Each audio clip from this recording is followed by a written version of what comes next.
Trump has launched an angry and expletive-laden tirade in response to statements about him revealed in the Mueller report into Russian involvement in his election as president. The angry early morning outburst came after the release of the special counsel's findings revealed he had repeatedly attempted to obstruct justice, but that aides had to refuse to follow his instructions. Statements are made about me by certain people in the crazy Mueller report, in itself written by 18 angry Democrat Trump haters, which are fabricated and totally untrue, he said in what is thought to be the first example of a sitting president swearing in a tweet. He added, "Watch out for people that take so-called notes, when the notes never existed until needed. Because I never agreed to testify, it was not necessary for me to respond to statements made in the report about me, some of which are total bullshit and only given to make the other person look good, or me to look bad." Mr. Trump's tweet included an unfinished sentence and ellipsis at the end,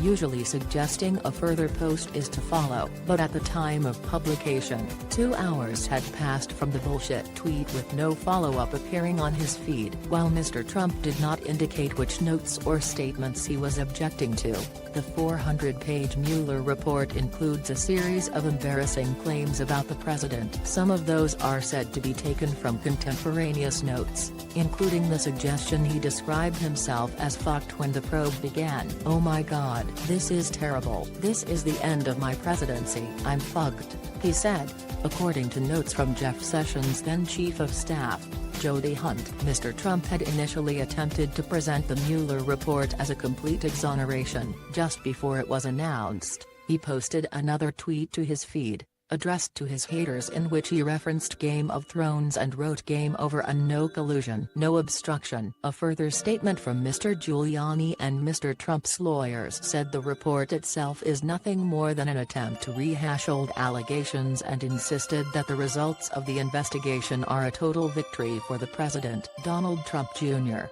the president's eldest son, was featured prominently in the report for meeting with a Kremlin-connected lawyer at Trump Tower in June 2016. Although the report said the campaign anticipated receiving derogatory documents and information from Russians that could assist Trump's electoral prospects, it said the government would unlikely be able to prove beyond a reasonable doubt that the participants at that meeting had general knowledge that their conduct was unlawful. The younger Trump tweeted a series of attacks on Democrats. "Better luck next hoax," he said. Senior White House advisor Kellyanne Conway said that because the White House did not interfere with Mr. Mueller's work, that should make people feel good about democracy. "We're accepting apologies today, too," Ms. Conway told reporters, adding that Mr. Trump watched Mr. Barr, talked to his lawyers and was in a great mood. The president, who normally talks to reporters on his way out of the White House, declined to speak as he left to spend the Easter weekend in Florida. But from Air Force One,